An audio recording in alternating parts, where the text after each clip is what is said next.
So this is from the side. Here we go. We shot it with 3 cameras. Oh my Okay, gosh. here he goes, and boom! Now we've got a camera which focuses on the foot. So he jumps, that speed, that momentum. Here we go. Look at... And now watch that. Watch this. Here is why Tom Cruise gets paid the big bucks, okay? Because this is it from the front angle, okay? So you've just seen what's happened to his foot. Now watch this. I knew I broke it instantly. So you're down. Now anyone else would go, well, that's over. No. Up he gets, and he's running. Энэ бол Mission Impossible Fallout үеэр болсон үйл явдал. Ethan Hunt-ийн дүрийг бүтээсэн Tom Cruise энэ үед 56 настай байсан. Мөн өнгөрсөн зам болж өнгөрсөн Парис 2024 Олимпийн хаалтын үеэр Францын үндэсний цэнгэлт хүрээлэнгийн дээврээс олсоор бууж Олимпийн тугийг хөтлөн дараачийн зохион байгуулах Лос Анжелес хот руу хүргэсэн үзүүлбэрийг ч бас тодон санаж байгаа. Tom Cruise тун удахгүй 63 насыг зооглоно. Магадгүй энэ бичлэгийг үзэж байгаа зарим хүүхэд залуусын хувьд эмээ өвөөгөөс нь өндөр настай байж болох юм. Гэтэл бэлэгдэшгүй даалгавар франчайзын 8 дахь бүрийн хэмжээний кино өнгөрсөн баасан гарагт нээлттэй хийлээ. Тэгвэл франчайзынхаа 8 дахь кинон дээр юу хийснийг хамтдаа нэг харцгаая. I can't even talk about this, but when you see it, everybody, you're gonna freak out. Tom, that's you. That's you, bud. I mean, yeah, that little guy there, yeah. Өнөөдрийн имчилгээрээ өнөө цагийн хамгийн шилдэг акшн spy franchise Mission Impossible дээр жүжигчин Tom Cruise-ийн хийсэн хамгийн галзуу солиотой үйлдэлүүдийг иргэнэг санацгаая.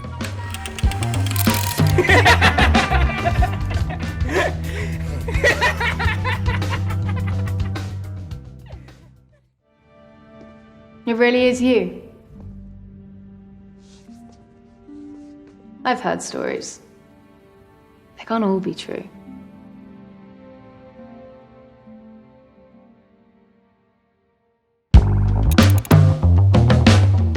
Залуу жүжигчин Tom Cruise 1992 онд Cruise Wagner Productions нэртэй инди кино компани байгуулж Paramount Pictures-тай хамтран хүүхэд насныхаа хамгийн хайртай ТV зураг бэлэгдэшгүй даалгаврыг кино болгосон түүхтэй.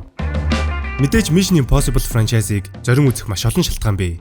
Tom Cruise-ийн гүйлт, тагнуучдын сонирхолтой технологиуд, киноны trademark болсон маск, мөн мэдээж Tom Cruise-ийн ямар ч орлон тоглогчгүй амь ирсэн стантууд. Харин 1996 онд франчайз анх эхлэхэд одооных шиг нэвсэр том хэмжээнд байгаагүйч анханасаа тэрхүү босгоо хангалттай өндөр тавьсан. Эдгээрээс онцлог стант бол Mission Impossible-ыг хамгийн алдартай болгосон CIA мэдрэгчтэй шал бүхий өндөр хамгаалттай өрөөний хэсэг. Олсыг барьж байсан Franz Krieger олсыг алдаж буцаан барих үед Ethan Hunt шалнаас 10 хүрэхгүй сантиметр зайд тогтож чаддаг. Мэдээж Tom Cruise-ийн хувьд нүрээрээ шууд газар унаж хүнд бэртлэхээс гадна биеэ тэр шилбэрт барьж тогтно гэдэг жүжигчнээс асар их кор хүчийг шаардна. Тиймээс тэнцвэрээ олохын тулд утсандаа зоос хүртэл хийж байсан гэдэг. Хамгийн чухал нь энэхүү сцен Ethan Hunt-ийн амин өрссөн нэртэйг адил бэлэгдэшгүй даалгаврыг тодорхойлж чадсан. Киноны үйл явдлын хувьд ч Ethan Hunt газар унсан бол даалгавар тэр чигтээ бүтлгүйдэх байсан юм.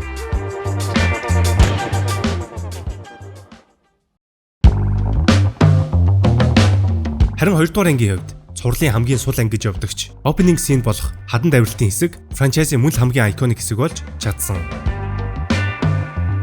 Үйл явдлын хувьд нүдээ цаашлаад амь насаач алдах боломжтой байсан хутгатай сцен илүү чухал ч гэлээ. Эрсдэл цар хүрээний хувьд авиралтын хэсгийг илүү онцолж байгаа юм.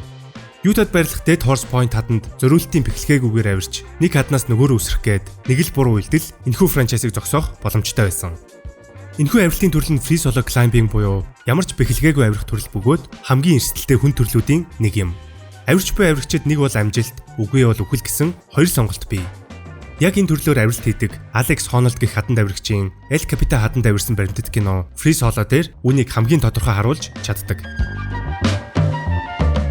Тэгвэл Paramount студийн зүгээс энэхүү хэсгийн зураг авалт хийхийг эрс эсэргүүцэж байсан ч Tom Cruise болон найруулагч John Woo нар тохиролцож зураг авалтыг хийхээр болсон. Харин найруулагч John Woo зураг авалтын үеэр авч буй дүрсээ харж чадахгүй байсан гэдгээ хожим ярьцлагууд дээрээ дурдсан байдаг. I couldn't bear to watch a monitor.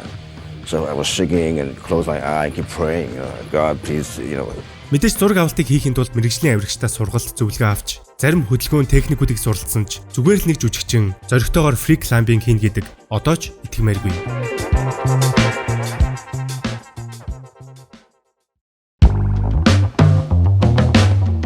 Тэгвэл 3 дугаар анги миний л хувьд хамгийн шилдэг эсрэг дүртэй анги нь.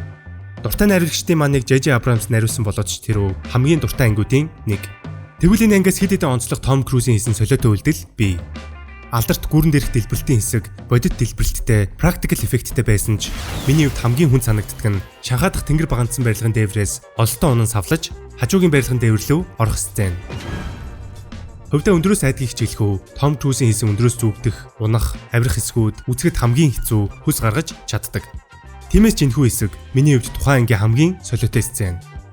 Мэдээж энэ бүхнийг Том Круз ямар ч орлон тоглогчгүйгээр бодитоор хийсэн стант бөгөөд нэг л аюулгүй байдал алдагдахад бүх зүйл буруугаар ирэх боломжтой байсан юм. Хажуугийн барилгын дээвэр рүү амжилттай гарахаас гадна тэрхүү дээвэр дээр чөлөөтэй гүйж харих нь хүртэл ямар аюултай болохыг мэдэж байгаах.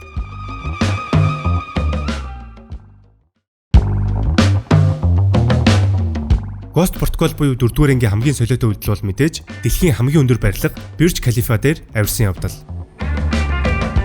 Мэдээж үүнээс гадна маш олон амирсан галзуу үйлдэлүүд бий. Гисэн идэж тус ангиас онцлог зүйл нь Burj Khalifa. Энэхүү сцен дан ганц бэлэгдэшгүй даалгавар кинонууд дундаа бус бүхэл бүтэн кино урлагийн түүхэнд бичигдсэн стант болж чадсан.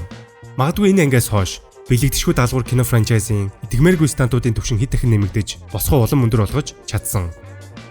Үүнээс хойш анги их бүртээ хинээч төсөөлөмгийн хамгийн галзуу зүйлсийг Том Круз эргэлт буцалтгүй хийж эхэлсэн юм. Энэхүү сценыг хийхийн тулд Том Круз тусгай бэлээтэйгээр сар гаруй барилга дээр дээш доош авирч бэлтгэл хийсэн гэдэг. Хэдийгээр хамгаалтын бэхэлгээ олсноос зүгтсэн ч энэ бол ердөө л эрсдлээс сэргийлэх зүйл байсан юм. Харин барилга дээр дээш авирч эрсдлийг амь насаар үүрсэн хүн бол Том Круз.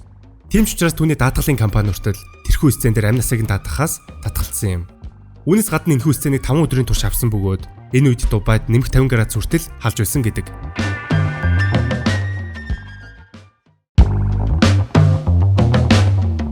Өмнөх анги дээр дэлхийн хамгийн өндөр барилга дээр авирж франчайзийнхаа гол амин сүнс болсон итгэмээргүй стантыг хэд дахин ахиулсан учраас дараагийн анги болох Rogue Nation дээр тэрнээс ч дутгааргүй зүйлсийг Том Круз хийж чадсан юм. Үүнд мэдээж хэд хэдэн стантыг дуртах нь зүйтэй. Усан дотор 6 минут амсгаагаад өгчин шумбалт хийсэн. Моциклтэй хөөцөлтөн буюу ямар ч каскгүйгээр 160 км/цагийн хурдтай давхсан гээд маш олон. Гэхдээ хүн бүрийг гайхшруулсан хэсэг бол киноны opening scene буюу онгоцноос зүгддэг хэсэг. Хөдөлж буй онгоцны далавч руу өсрөн гарч хөөрж буй онгоцны хаалганаас зүгдэн 1.5 км өндөрт хөөрсөн явдал. And the force of that wind, I mean, you see I'm trying desperately to keep my feet on the flooring there. And that feeling, man, the airplane left the ground and I couldn't hold my feet on them. Энэхүү стантыг хийхэд Том Круз нийтдээ 8 удаагийн оролдлого хийсэн бөгөөд ердөө л нүдийн хамгаалт бүхий шил зүүж онгоц газар дох хүртэл зүгтсэн юм.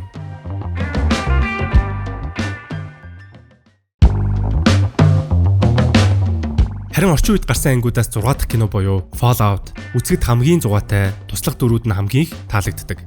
Тэр дундаа Henry Cavill-ийн гараа зэнгэлдэг хэсэг бол хэд ч үзсэн үе байхгүй. Киноны хувьд мэдээж бүхэл кинотойгоо адил Том Круз өөрийн биеэр хийж гүйцэтгсэн амь ирсэн стантаар дүүрэн. Бичлэгний эхэнд гарсан Лондон дахь барилгуудын дээвэр хооронд үсрэх хэсэг бол үүний ердөөл нэг хэсэг нь. Том Круз энэ үед шагаагаа гэмтээсэн ч тэрхүү зураг авалтыг ашиггүй өнгөрөөхгүй тулд доглоод чамаагүй зураг авалтыг дуусгасан. Мөн энэхүү ангаар Том Круз өөрийн амийг эрсдэлд оруулсан хүнд стантаас гадна нисдэг тэргийг ямар гаргуун жолооддаг вэ гэдгийг ойлгуулсан. Энэ хүнд юу ч чадахгүй юм байдаг ч юм уу. Харин киноны хамгийн онцлог стант бол кино урлагийн түүхэн дэх хамгийн анхны Hello Jump. Энэ нь энгийн шүгүрчид чих боломжгүй 15,000-аас 35,000 фитийн хооронд заримдаа түнэс ч өндөр буюу асар өндөрөөс унах зөвхөн бэлтгэгдсэн тусгай хүчний цэргүүд хийдэг үсрэлт. Том Крузийн хувьд 25,000 фит буюу 7.6 км өндөрөөс үсэрсэн бөгөөд газраас 600 метрийн зайд шүхрээ дэлгэсэн юм. Үүнийг хийхэд бол Том Круз бүтэн жил бэлтгэл хийж нийтдээ 106 сургалтын үсрэлт хийсэн ба Hello Jump хийсэн анхны жүжигчин болсон юм. Ирээдүйд ч Hello Jump хийх дараагийн жүжигчин гарах хэсэг нь эргэлзээтэй үз.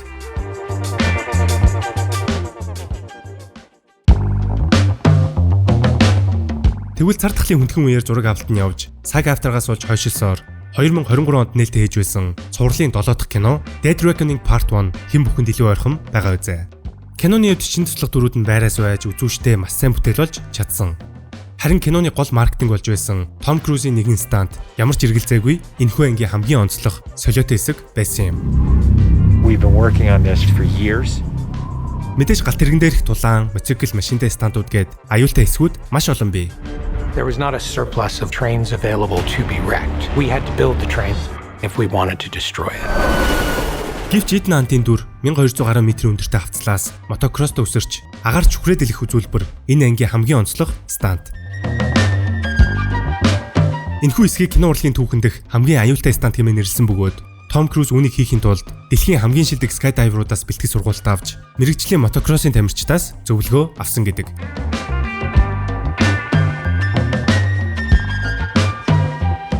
Тэрээр сургалтын хугацаанд 500 гаруй скайдайв, 13,000 гаруй мотокросс төвсрэлт хийсэн юм. Энэхүү сценд ямар ч ногоон дэлгэц компьютер график байхгүй бөгөөд цорын ганц CGI-ын хавцал дээрх өгсүрийг арилгасан явдал.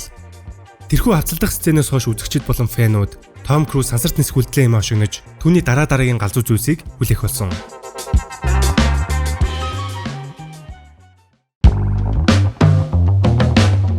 Мэдээж дөнгөж нээлттэй хийсэн The Final Reckoning-ийн хувьд киног үзэж амжаагүй ч Paramount-ийн зүгээс хэд хэдэн стантыг онцолж маркетинга хийсээр байгаа юм.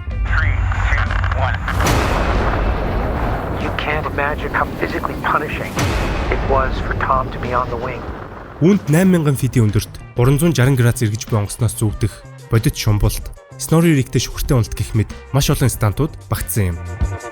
Магадгүй бид Том Круз шиг ажилдаа тууштай, бүх зүйлийн хүлээлтийг эдэж чаддаг, асар өндөр сахилга баттай жүжигчин 20 хэдэн жилдээ дахиж харахгүй байх. Тэр бол Жаки Чаны эд үеэс хойш харсан хамгийн галзуу, хамгийн зоригтой, зүгээр ч нэг зоригтой бус, маш ухаалаг, мэрэгжлийн чадварлаг жүжигчин. Харин та бүхэн яг одоо кино театруудаар гарч буй Mission Impossible The Final Reckoning-ийг үзээд өөрт хамгийн их таалагдсан, хамгийн аюултай санагдсан станта доор сэтгэлээр үлдээгээрэй.